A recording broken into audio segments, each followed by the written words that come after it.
নাজৰিকা চেনেললৈ আপোনালোকক স্বাগতম জনালোঁ। মই আজি অফিচৰ পৰা ভিডিঅ'টো আৰম্ভণি কৰিছোঁ, চাই থাকক। আপোনালোকে আৰু সুধি আছিল মোক যে মই আসাম ফৰেষ্টত কিমান মাৰ্ক পাইছিলোঁ আৰু কনষ্টেবল ড্ৰাইভাৰত, আসাম পুলিচৰ কনষ্টেবল ড্ৰাইভাৰত মই কিমান মাৰ্ক পাইছিলোঁ আপোনালোকে সুধি আছিল। এইটো ভিডিঅ'ত জনাম, গোটেইখিনিয়ে জনাম। আপোনালোকে চাই থাকিব মোৰ ভিডিঅ'টো, লাইক কৰিব, শ্বেয়াৰ কৰিব আৰু ছাবস্ক্ৰাইব কৰিব মোৰ চেনেলটো। ড্ৰাইভাৰ কনষ্টেবল আৰু এবি দুয়োটাৰে দৰমহা একে হয়নে নহয়? আপোনালোকে ভুল বুজি আছে, দৰমহা দুয়োটাৰে একে হয়। ড্ৰাইভাৰ কনষ্টেবলে যিমান পাব, এবিও ছেম দৰমহা পাব, ছেম দৰমহা। আপোনালোকে তাৰপাছত চাই ল'ব হা, এবিৰ গ্ৰেড পে আৰু ড্ৰাইভাৰ কনষ্টেবলৰ গ্ৰেড পে দুটা চাই ল'বচোন, আৰু বেচিক পে চাই ল'ব। যদি গ্ৰেড পে আৰু বেচিক পে দুটা সমান হয় তেতিয়া সমান দৰমহা পাব। ড্ৰাইভাৰ কনষ্টেবলেও 60,000 এলাউন্স পাব, এবিও 60,000 এলাউন্স পাব। হা, কোনো তাতে মানে হেৰিয়ে নাই মানে। আৰু ৰেচন পাব, ড্ৰাইভাৰ কনষ্টেবলৰ ৰেচন পাব, এবিও ৰেচন পাব। কেৱল এটা কথা, ড্ৰাইভাৰ কনষ্টেবলে যদি ধৰক হেৰি পায়, গাড়ীৰ এলাউন্সটো যদি পাই যায়, ড্ৰাইভাৰ কনষ্টেবলৰ দৰমহাটো বেছি হৈ যায়।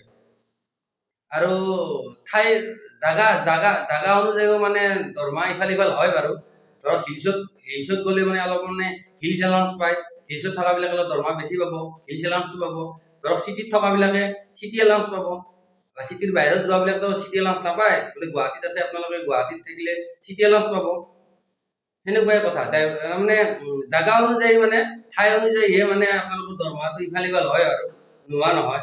কিন্তু এবি আৰু কনষ্টেবল ড্ৰাইভাৰৰ দৰমহাটো ছেম হয়, অলপো মানে ইফাল সিফাল নহয়, ছেম হয়, ছেম দৰমহা পাব। আপোনালোকে ভুল বুজি আছে, এইটো ভাবি নাথাকিব। আপোনালোকে মোক সুধি আছিল যে আপোনাৰ মাৰ্ক কিমান আছে।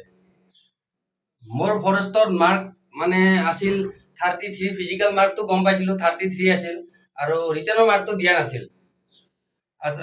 যেনেকে আসাম পুলিচত ৰিটেনৰ মাৰ্ক, ফিজিকেল মাৰ্ক গোটেইখিনি দেখাই দিছে বাৰু, কিন্তু ফৰেষ্টত দেখাই দিয়া নাছিল। কেৱল ফিজিকেল মাৰ্কটোহে গম পাইছিলোঁ, 33 আছিল মোৰ ফিজিকেল মাৰ্ক ফৰেষ্টত।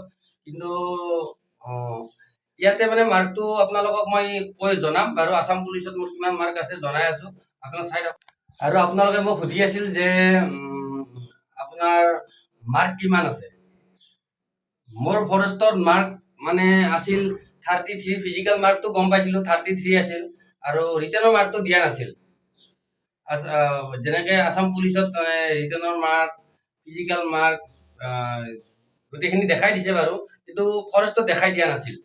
কেৱল ফিজিকেল মাৰ্কটোহে গম পাইছিলোঁ 33 আছিল মোৰ ফিজিকেল মাৰ্ক ফৰেষ্টত। কিন্তু ইয়াতে মানে মাৰ্কটো আপোনালোকক মই কৈ জনাম বাৰু। আসাম পুলিচত মোৰ কিমান মাৰ্ক আছে জনাই আছোঁ, আপোনালোকে চাই থাককচোন। মোৰ আসাম পুলিচৰ ফিজিকেল মাৰ্ক আছিল 31.60, আৰু মোৰ ৰিটেনৰ মাৰ্ক আছিল 27। আৰু আপোনালোকে এটা কথা জানে যদি ক'বচোন, জনাব মোক। এটা কথা মানে আপোনালোকে যদি জানে মোক কমেণ্ট কৰি জনাব। য'ত মানে মান্দাকাটাত আমি ভাইভা আৰু স্কিল টেষ্ট দিব গৈছিলোঁ, তাত কৈছিল, বহুতে কৈছিল বোলে ট্ৰাক চলালে বোলে ফুল মাৰ্ক দিয়ে। হয়নে নহয় আপোনালোকে এইটো জনাব। মই মানে তাত মানে মই ট্ৰাকে চলাইছিলোঁ। মোক কৈছিল মানে গুৰুজী এজনে, বোলে যদি ট্ৰাক চলাব জানা ট্ৰাক চলাও তেতিয়া মানে ফুল মাৰ্ক পাবি। মই সেইকাৰণে মানে ট্ৰাকে চলালোঁ, আৰু মই ট্ৰাক চলোৱা অভ্যাস আছিল। আৰু মানে মই ধৰক মই কেম্পত মই বাছ আৰু ট্ৰাকে চলাইছিলোঁ, সেইকাৰণে মই ট্ৰাকে চলালোঁ। ফুল মাৰ্ক দিয়া বুলিও কৈছিল, এতিয়া ফুল মাৰ্ক দিছে নে কি দিছে মই নাজানো বাৰু। সেইকাৰণে মানে স্কিল টেষ্ট আৰু মানে ভাইভাৰ সেইটো মাৰ্কটো মানে ক'ব নোৱাৰিম কিমান বা পাইছোঁ। আপোনালোকে চাবচোন কিমান ক'ব আৰু মোক কিমান মানে পাওঁ আৰু মানে ধৰক। আৰু আপোনালোকে যদি কিবা জানিব বিচাৰে আৰু মোক কমেণ্ট কৰি জনাব কেনেকুৱা ভিডিঅ' লাগে। আপোনালোকে সেইটো জনাব মোক কমেণ্ট কৰি জনাব। মই এনেকুৱাকৈ ভিডিঅ' দিব চেষ্টা কৰিম। আৰু আপোনালোকে মোক ইমান ছাপোৰ্ট কৰি যোৱাৰ বাবে ধন্যবাদ। আপোনালোকক কি বুলি মই ধন্যবাদ দিম মই নিজে ক'ব পৰা নাই। আপোনালোকে যাতে মোৰ চেনেলটো চাই থাকে আৰু মোৰ চেনেলটো ছাবস্ক্ৰাইব কৰি যাব। डर लग रहा है, अभी तो खेल शुरू हुआ है।